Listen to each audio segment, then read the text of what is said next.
Militarily Speaking, episode 40, Heart of America Patriot Foundation. Did I say 40? You did. That's a lot. Quatra something. I don't know. This episode, we talk with Kelli Campbell-Goodnow, Executive Director of Heart of America Patriot Foundation.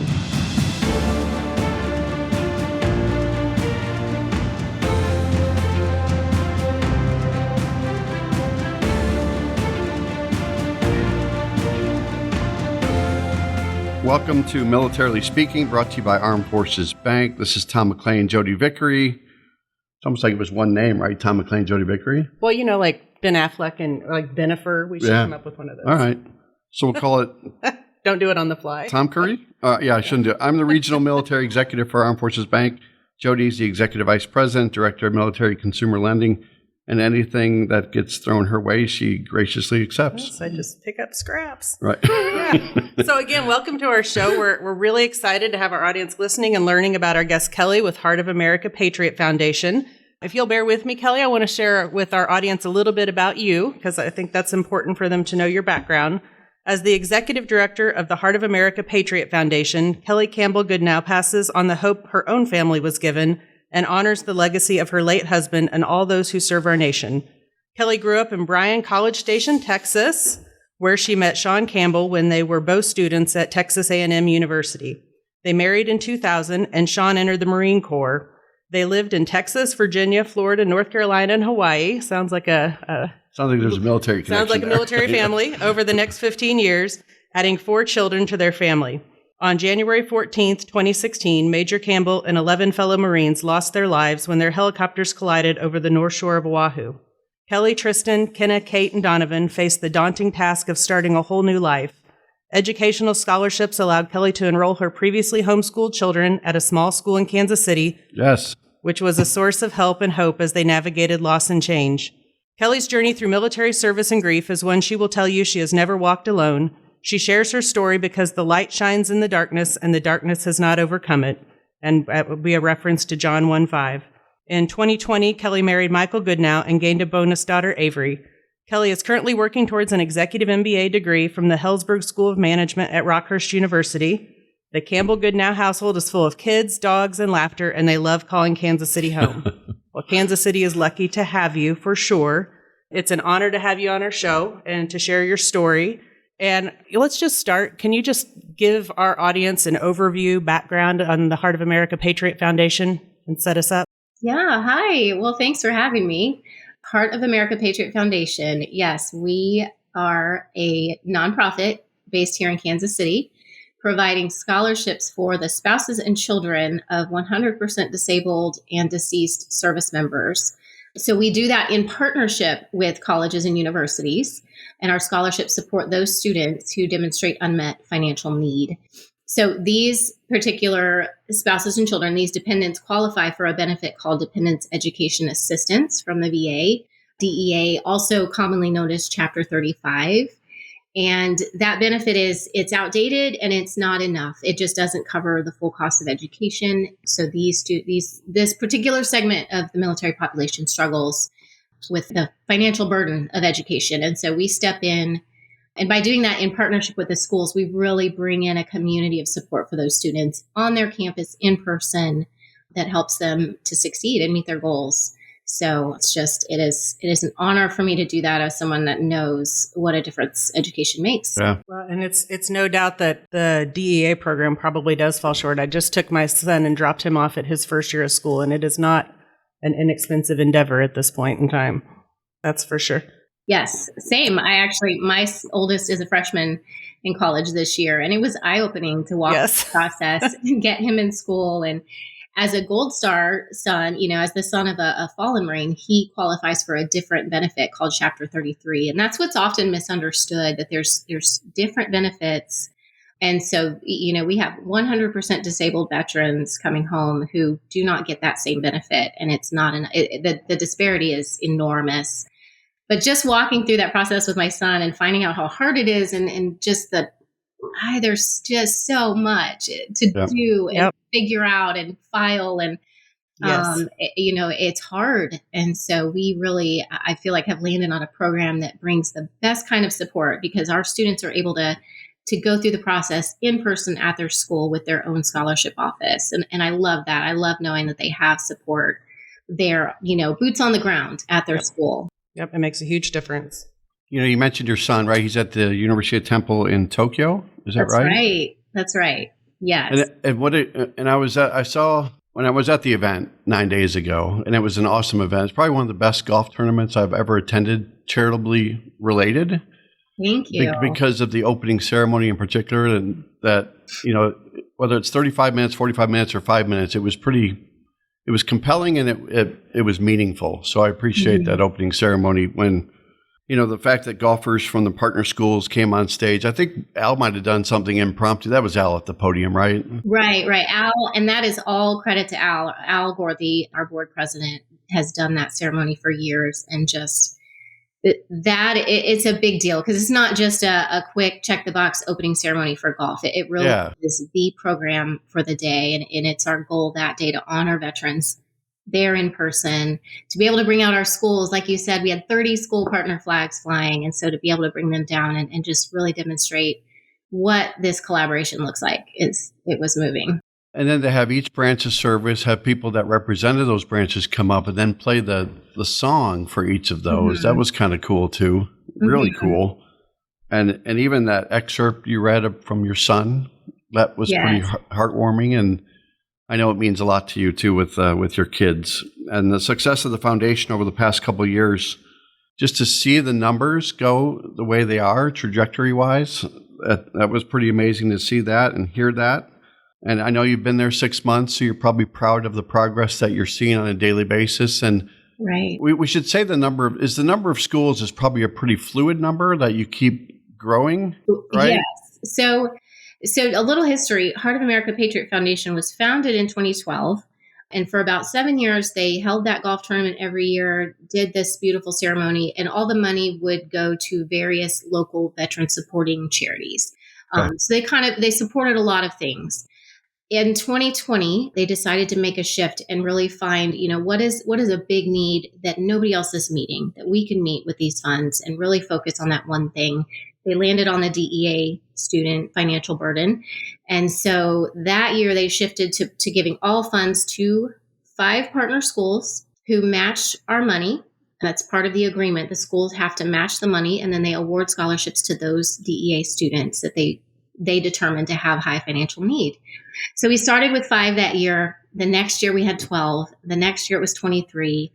This year we've officially signed 31. We actually signed 31 more since last week.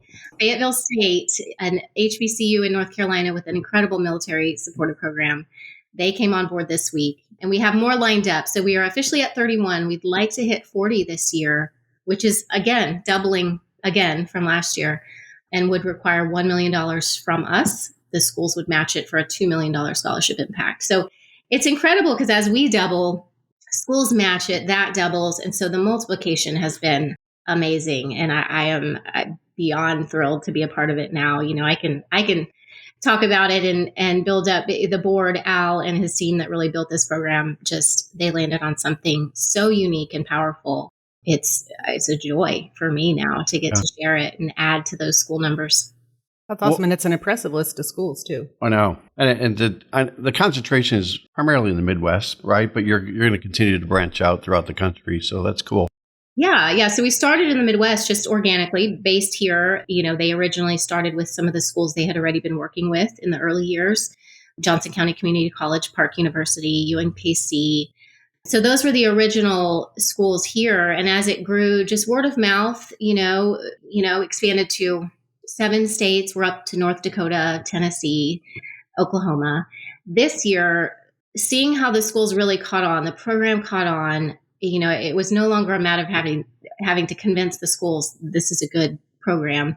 We have them lined up, ready to sign.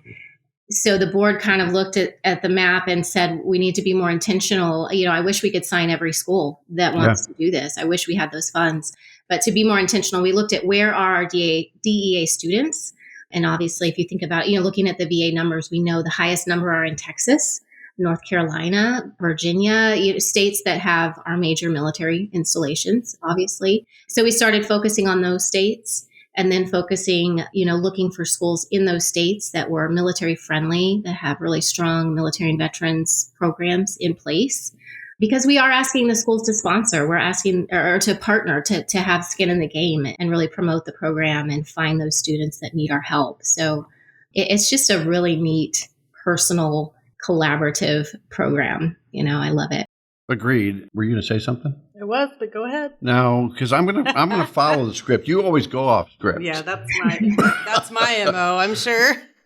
I don't help with that. I'm a rambler, so okay. Tom, so be forewarned, Tom just injects random things. So, I like it. Generally related random things. I think social media is a great presence for you. I think you'll continue to want to expand your follower base. I think we ought to tell our audience the website too, so they can learn more about www.hoapf.org. And we'll say it a lot. We'll give a plug in for that throughout the podcast. Soon, hopefully, to have a whole new look. That's something we're really working to build awareness through a new website, getting some social media moving. Not many people know what we're doing or how we're doing it and why it's unique. So we're in this together, Kelli. We run up against those same struggles that we want to showcase what we do and how we help our military families, just like you do. And it's a challenge. You just got to continue to fight the fight and get the word out there about what you do. There's a lot of people out there doing good work. There are. It's neat to see. I think when you land on your site and it says, when you support the Heart of America Patriot Foundation, your gift is always doubled, right? That's right. That's a cool message. Right. But I'm going to finish my portion. Okay. Is that all right? Go ahead. Let me know when you want me to chime in. I'll give you a nudge. So I know you've worked in this field and certainly the experience you've gone through in 2016, don't wish it on anybody. And you were part of Folds of Honor for a little while, right? And it seems like you're going wherever your heart follows, or you follow your heart and find an organization that's doing the work you want to do. So what's it meant to you over the last probably 6-7 years being in this line of work? Yeah, it's been quite a roller coaster. Sometimes I look around and go, whose life is this? This was not my plan. Right. And that's life. So 2016, I was the wife of a Marine. We were living in Hawaii. I was homeschooling my 4 children. Sean was, he had been in 15 years and he was a major in the Marine Corps, CH-53 helicopter pilot. And so we were kind of at that point in his career where we were looking at the future and retirement and actually thinking about, maybe we're one duty station away from getting to move somewhere permanently, that's where we were at. And so it was obviously shocking and devastating for him to be killed in a crash during a training accident, middle of the night, along with 11 other Marines. And so, it was just devastating for the whole community. And we went through that along with those other families. But, so obviously life took a sharp right turn and I moved here to Kansas City. I grew up in Texas, but my parents had moved here. And so it wasn't exactly home, but it was my safe place. And I didn't know if I was going to stay or live near family, or I had no idea. It's incredible when your entire future just goes blank. Yeah. Your whole calendar goes blank. And I didn't know how to educate my kids anymore. I didn't know where to live. Where do you live when the military is not telling you where to live? I didn't know how to do that. I had never done that. And so, Kansas City is an incredible community, as you know. And we had so much support and help. And it was Folds of Honor that gave my kids scholarships for K through 12, private school education. And so that became our start. Once I had my kids in school, I knew I was going to live here and I found a home. And then I found a church near my home. And then they joined the sports teams and we made new friends and met our neighbors. And it's just kind of that. I very much lived life one step at a time. Just do the next right thing. Just do the next right thing. And at some point, the next right thing was speaking on behalf of Folds of Honor, because I wanted to say thank you for those scholarships. I wanted people to know that it made a difference. I mean, it set me on a course for our whole new life. And so initially when I was asked, I said, no way. I'm not a speaker. I'm not going to get up in front of people and cry. Like, are you kidding? And then I realized, it doesn't even matter because I'm getting to say thank you and I want to say thank you. So I kept doing it. I kept speaking, and that snowballed into, a job with the organization and learning about nonprofit development and fundraising. And that snowballed into entering this EMBA program. It's just been one thing after another. And I kind of look around and go, I don't know where this is going. I don't know what I'm doing, but I just know this is the next thing. So I'm in school. And then this opportunity came along with Heart of America. And I've known them for a few years. I've been at their tournament a few times, had spoken before. And I had watched Al and his team put together this new scholarship program. And I had watched and seen how thoughtful and meticulous and careful they were in planning, how much they really wanted to know they were making a difference that no one else was making, that they were meeting a need no one else was meeting. And I was just so impressed and inspired by that.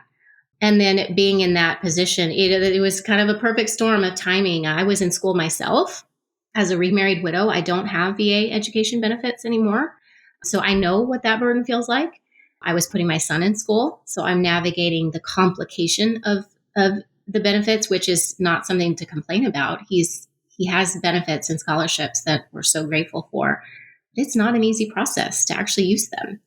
And so all of that converged with this offer to join this organization. And it just felt like the right next thing to put to work, everything I've been learning and doing and what I'm doing in school.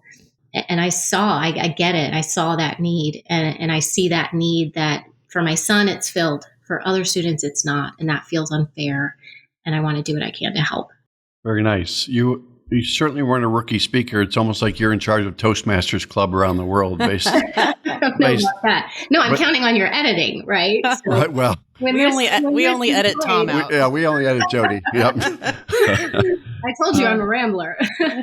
No, but your rambling seems to come together. So keep doing it. Far more interesting than Tom's rambling. I do want to double back to the DEA scholarships, and I know we touched on them and you talked about them, but is there anything else that we didn't get into the detail on around eligibility requirements, both for the partners and the students, that would be important to call out for the audience? The GI Bill is so confusing. I've literally spoken to high-ranking military officers who don't understand the difference between Chapter 35 and 33, and that's not on them. That is the problem of this confusing program.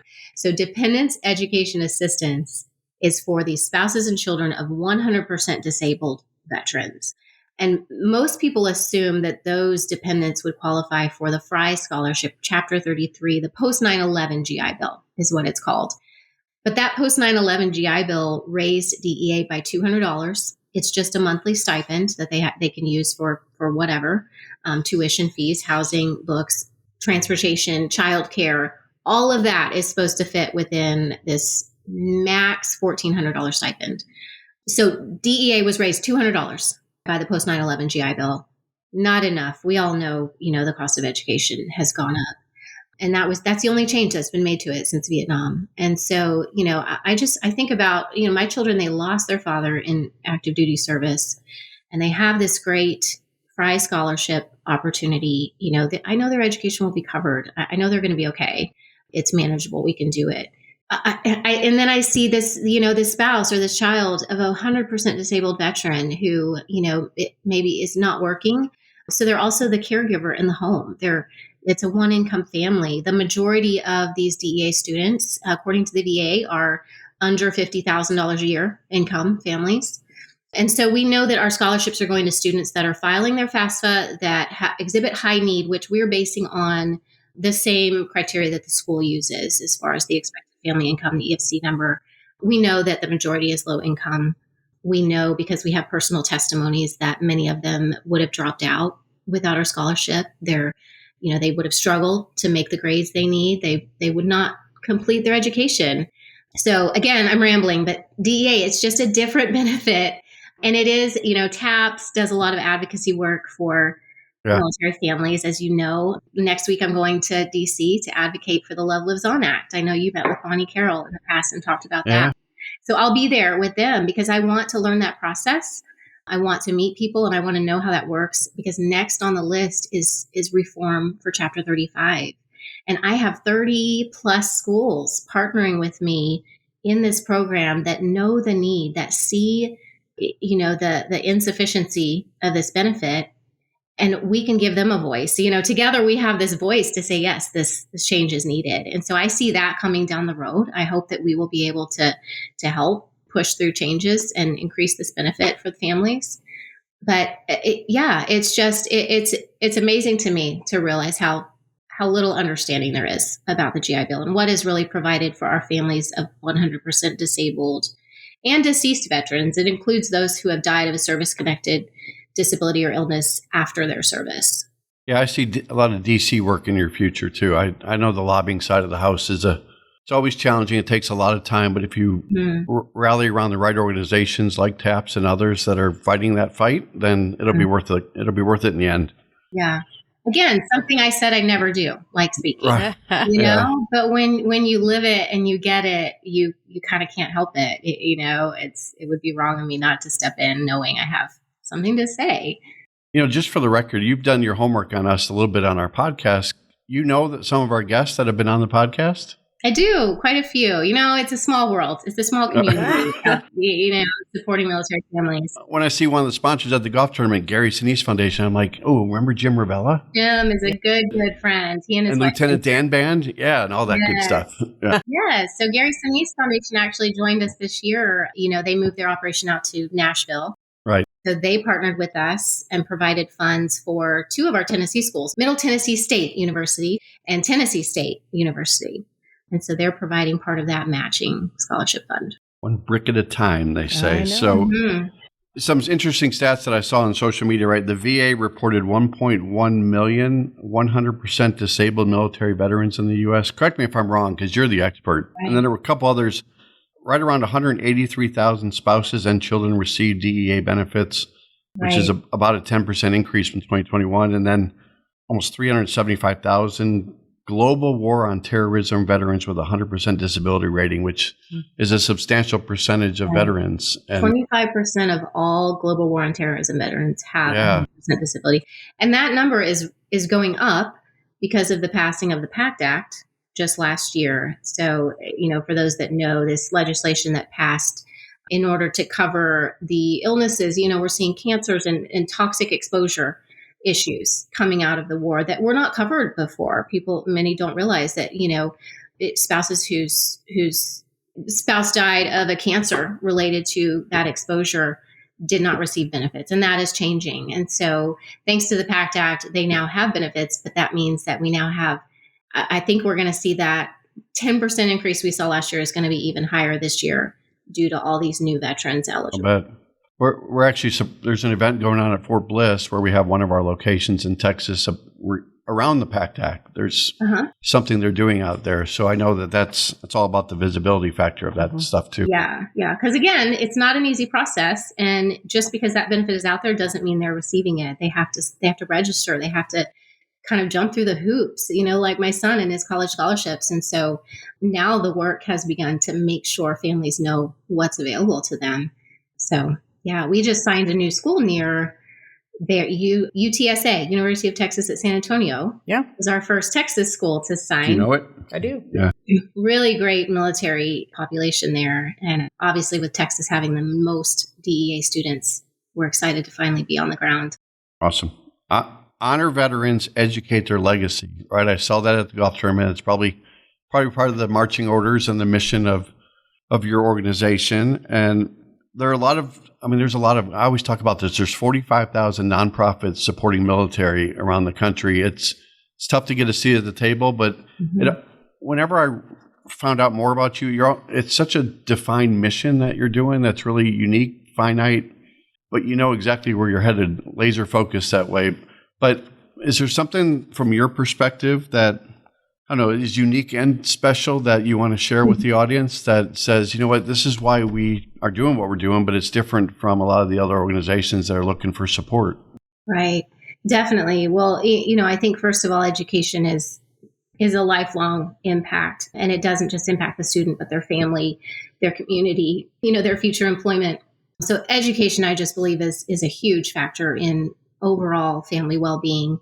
We do it differently. There are other scholarship organizations, and our matching model by partnering directly with the schools, no one else is doing that. And, number one, by doing that, we double donor funds. So, that's incredible to always be able to say, we will double your donation.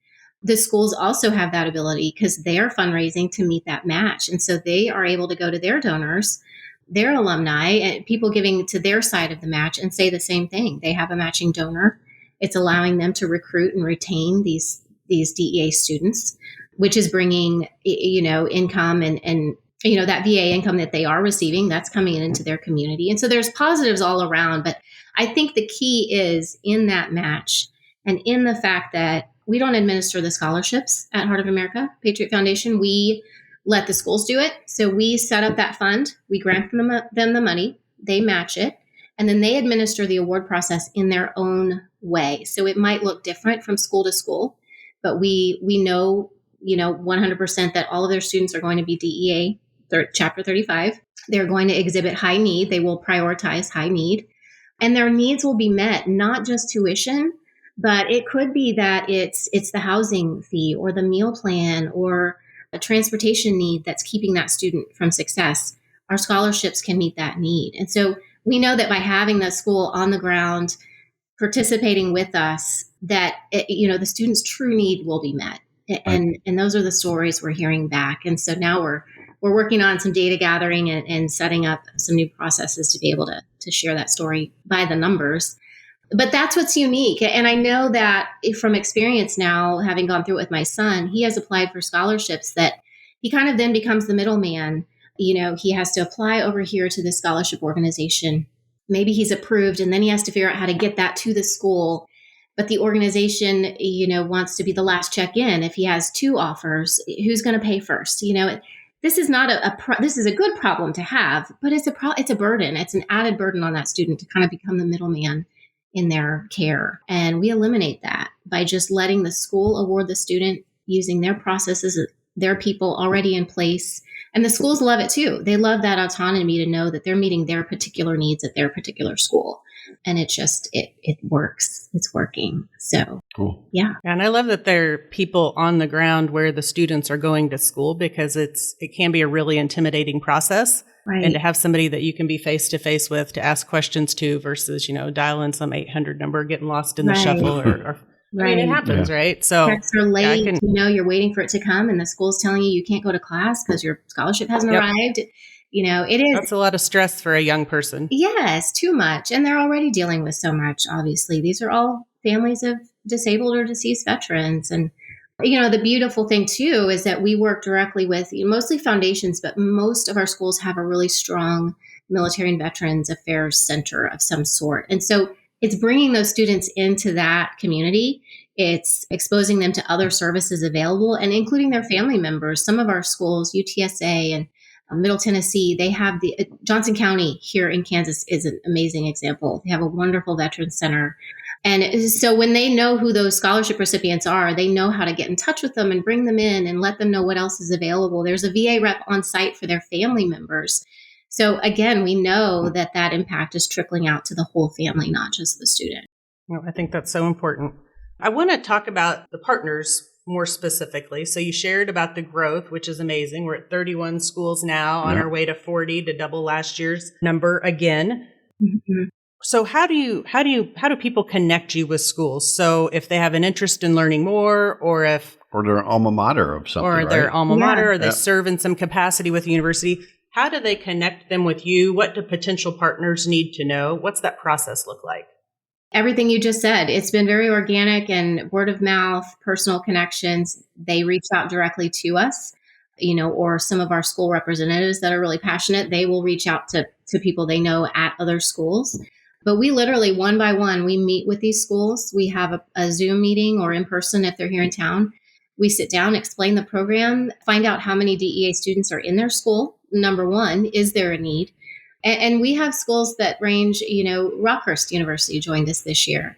They probably have around 10 scholarship recipients potentially, whereas Georgia Southern also joined us this year. They have over 1,000. And so geography, wow. And again, that's why the autonomy of letting them manage the program in the way that they need to works so well, because those needs are going to be different. So it's a matter of just reaching out directly. We are a small team. It's me and our board, and we hope to grow that team with volunteers. So we're also looking for new involvement as far as committee leaders and volunteer leaders. We have some new events in the works, and so as we build that awareness and grow that volunteer team, really we're going to be running to keep up, because we have more schools interested now than we have funds to give the schools. And we don't want to be in that place. And so we have some fundraising to do to be able to meet that need across the country. And if there's a potential partner school, they just find contact information on your website, the www.hoapf.org. That's right. They can contact us there. They can contact me directly, Kelli Campbell-Goodnow at hoapf.org. I'm on LinkedIn and Facebook and all those things. And so, just reaching out and starting the conversation. And we intentionally keep the process simple. We have a very simple MOU we sign with the school that says, we're committed to this program. As long as we can raise the funds, we're going to, partner on this much. And we agree, as far as the amount. Most of our schools have a $25,000 match. So we give 25, they give 25. We have some that are at 5 to 10, just because they have fewer students. They have a lower need. So we work all that out. It's a simple one-page MOU that says, here's how it's going to work. And then you're going to report back in October of each year, and the school reports back on where the money went, who it went to, and how much per student.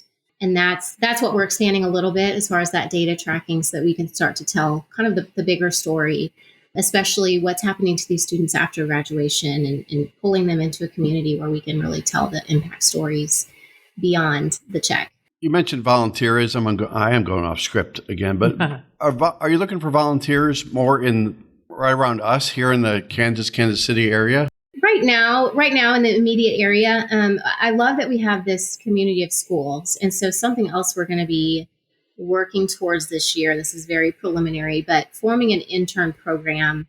We'll start with our local schools in person, but because we have these great partnerships with schools who have nonprofit departments in marketing and data analysis, we're going to provide opportunities for their students, not just Heart of America scholarship recipients, but any student, to work with us as an intern and get those intern hours they need by fulfilling some of those roles that we just, we are lean and mean. We don't want to spend money on anything but providing and filling this need for our students.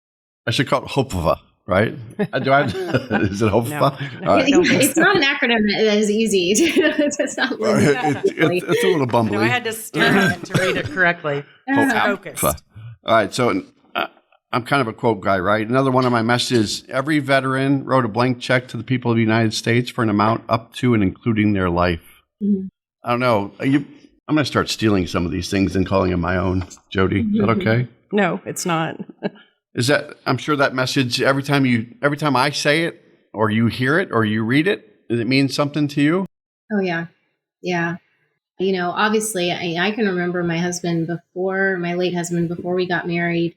He was already contracting with the Marines. He knew the life he was headed into, and he sat me down with this list of questions. And do you just to kind of say, are you prepared for this? Do you want to walk away? And of course I didn't. But one of them was, do you realize that my job could take my life one day? Yeah. And I think back now, number one, just that he had the wisdom to have that conversation. That hard conversation, and then the fact that it came true. He did. He signed up knowing what could happen. And I signed up right alongside him, knowing what could happen. But I think about our kids who did not. They did not sign up for that, And so not only do we owe those service members who signed up willingly, but their families who have served and sacrificed alongside of them. And still beyond service, now we're talking about caregivers and children whose just their lives, their opportunities look different because of their loved ones' service. We owe them. We do. That was thoughtful. The questions, the in advance questions, and we always say, you signed up for this, and if you're all in, you're all in, and you know the rules, and life can turn that corner quickly on you. And Jodi's a military spouse. I don't have that military connection. She walks in the boots every day and understands what that life is like better than I do. I know. I love that you had that conversation out loud. I think every military family knows those things, but sometimes it's easier to not talk about it, honestly. But we definitely put it away. And I think that was his wisdom in that. He said, let's have this conversation, and then let's not think about it. Let's not dwell on it, because that's just going to steal our joy. So let's talk about it, and let's choose not to live in fear of it. And that's what we did. It made all the difference. Very much, very much. So I love a good story. I'm sure there are already countless ones that you have in your repertoire. Is there a story or two that you'd share with our audience that you know of somebody that was impacted directly by a scholarship and how that played out for them? I so far I get snippets of amazing stories. One in particular student in Missouri was headed back to school. Her mom knew how much it was going to cost. She saw the bill and did not have the money and didn't know how to tell her that she couldn't go back to school. And it was her last semester. And Heart of America Patriot Fund scholarship filled that gap. And so, and the mom was able to say, I didn't think you were going to be able to go back. I thought that was it. There was no money. And so we know that, that one student that got to graduate because of that scholarship. We actually have a mom and daughter in school together at Johnson County Community College. Oh, wow. And, it's neat to meet these students that so many of them are, maybe later in life students who are going back to school after following their husband around for 20 years in service. And now it's their turn. I met a grandmother who was back in school. We were at a luncheon. She actually had one of her cute little grandbabies with her. And she was getting a degree that would allow her to open a business she wanted to open and had served a collective 40 years with her husband. And, so I just think about these stories. These are, and then we have traditional students entering school at 18, but they're writing us and telling us, you've really lifted a burden. I don't have to work as many hours. I'm able to afford it. And I'm a first generation student. We have first generation students and single moms. I could go on. And we get just such beautiful letters. And every single one tells me I'm in the right place, doing the right thing, if it's making a difference. Because education is just, it's a lifeline for these families. And so. Well, I wish that our podcast wasn't just audio, because if our audience could see your smile as you're talking about them. I thought about that too. That just reinforces you are 1,000% in the exact right place where you're supposed to be right now. Yeah. I'm going to combine a couple of things here too. So I think I know. Talk about that. Here's one more quote, right? You make a living by what you get. You make a life by what you give, right? And now I feel like this is going to date me a little bit. I feel like Saturday Night Live skit where it's Deep Thoughts by Jack Handey, right? You remember those days? I do. There's no way you remember that unless you're staying up and watching repeat episodes. All right. I do. Deep Thoughts. So, but I also, when I was at the golf tournament, I know that you almost have too many people that want to be in the tournament, right? You've got a waiting list for the tournament. So you talked earlier about let's do more events. Maybe have 2 golf events a year. But that I'm going to segue this into our final question to you too is what do you see down the road for your organization and knowing that there's almost a demand that you can't keep up? What's it look like? Getting behind the curtain, what's it look like down the road? Maybe 2 years, 3 years, 10 years? Right. Yeah, so right now our focus is, that strategic expansion, where our schools are and where our DEA students are, combined with fundraising. We have to fundraise. We have proven the model works. It's incredible to be able to tell donors that their money is doubled every time, no matter what. And so just to continue that momentum, but we need partners and funders and volunteers to come alongside. As far as the golf tournament, it's never been a big fundraising event. It doesn't make a lot of money. It's always been about honoring the veterans and thanking our schools. And that's what you saw. And so now we're looking at it, but now there's also this big demand with funding partners to participate. And so how do we include both? And that's what we're looking at next year is how can we make it bigger? How can we continue to have that beautiful ceremony? Honor our schools, bring in all of our schools that want to participate. We had representatives from Tennessee and South Dakota and Georgia. We don't want that to go away. Kansas and Missouri, of course. And so, we want to have all of our schools present, but also make it a true fundraiser that meets that need because those schools represent a fund at each one that we're trying to meet. So, we're looking at new events. And one thing I found at the golf tournament, Al introduced our honored veterans. We had World War II veterans. I was going to say something about that. They were in their 90s and maybe someone was approaching 100 too. Yes. 99-year-olds with just incredible stories. One who wrote home on Hitler's stationery and, one who freed a concentration camp and one who was a prisoner of war for months and months. It's just these incredible stories. Yeah. I left thinking golf is great, but I just want to sit down and talk to these men. And so now we have an event in the works. So stay tuned around Veterans Day. We're going to have an event here in Kansas City where we get to do just that. We get to hear their stories live in person. That's awesome. We're going to put together a panel of those World War II veterans. And I hope that that's something we'll continue to be able to talk to our Korea veterans, our Vietnam veterans. You know, our chances to do that are fleeting, especially with our World War II greatest generation. And so I'm really excited about that. And I don't have the details yet, but it will be on the website and social media here very soon. Stay tuned. Yeah. Were most of the veteran guests that you had there, were they local, or did you fly some people in from around the country? All local. Yeah. Okay. Yeah. So they all lived in the area. And I think one of them even drove himself. One of the World War II veterans. Oh. So, I mean, just incredible. He did. Incredible people, right? Of course he did. Yeah. Yeah. I would expect nothing less, actually. I always like to give folks a chance. You know, we try to ask questions that cover the scope of what you do, but we very well could have missed something. Is there anything else as we wind down that you would want our audience to hear about the organization that we have failed to ask you about specifically? I feel like we covered it. I think just what we've talked about, it is a unique program. There are other scholarship programs out there doing great work. My family is a testimony to that. But this matching model with the schools has so much potential to really bring a community together and give a voice to this, this GI Bill, this disparity of Chapter 35. It truly is a need that's not being met. And, evidenced by the fact that we haven't had a school drop out yet, and we haven't had a school not be able to spend their money. We ask that it doesn't go into endowments. It doesn't sit. It gets spent within that next academic year that they get it. Nobody has had a problem finding high need students for that money. And so, this is it is impactful and no one knows about it. And so, I think that's the best thing we can do right now is get the word out. Yeah. And find more people that want to join us in that mission, providing funds for their alma mater or bringing in new schools. We have corporate partners that maybe have a named scholarship at a particular school. And so it's just an amazing opportunity to truly, truly make a difference. I think one of our goals with this podcast, too, is to find those hidden gems, the best kept secrets that are out there. And if Kelly's not the best spokesperson for an organization, I don't know who is. Found one this morning. She did a great job. That. And I'm going to say it one more time, www.hoapf.org to find out more. Or otherwise known as HOPFA? HOPFA. Right. We might need to work on that. Yeah. I warned you about him. I really did. I love it.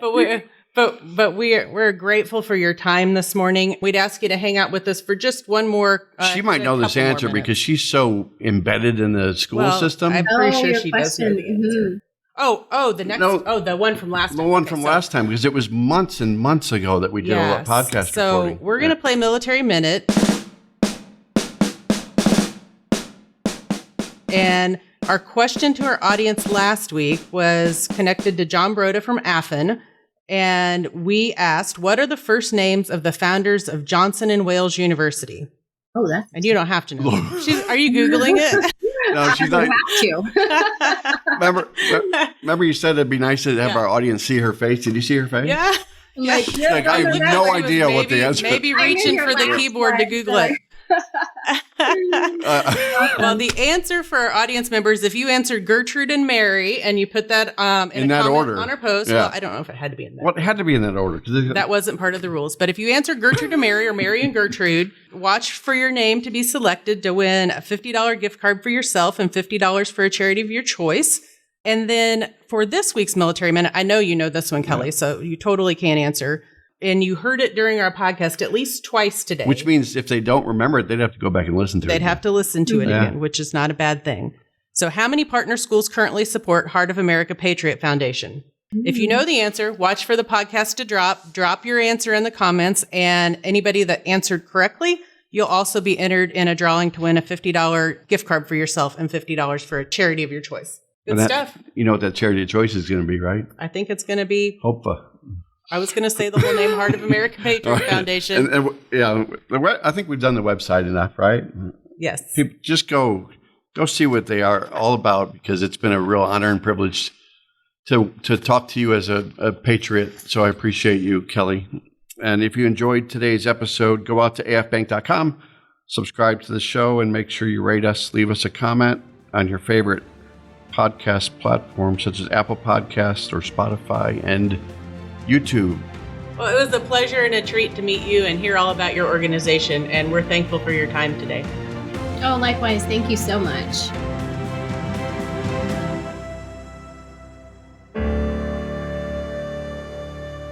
Copyright 2022 Armed Forces Bank, member FDIC, equal housing lender. All non-Armed Forces Bank owned apps, websites, company names, and product names are trademarks or registered trademarks of their respective owners. Their mention does not imply any affiliation with or endorsement by Armed Forces Bank of them or their products and services. They are merely used as examples of the many available apps, companies, and websites that offer similar services. Before using any app or website, you should carefully review the terms of use, data collection, and privacy policy. Apps may have an initial cost or in-application purchase features. This information is general in nature and is not intended to be legal, tax, or financial advice. Although Armed Forces Bank believes this information to be accurate, it cannot ensure that it could change. Statements or opinions of individuals referenced herein are their own, not Armed Forces Bank. Consult an appropriate professional concerning your specific situation and respective governing bodies for applicable laws, such as IRS.gov for current tax law. Armed Forces Bank, the Armed Forces Bank logo, and the Militarily Speaking logo are registered trademarks of Armed Forces Bank.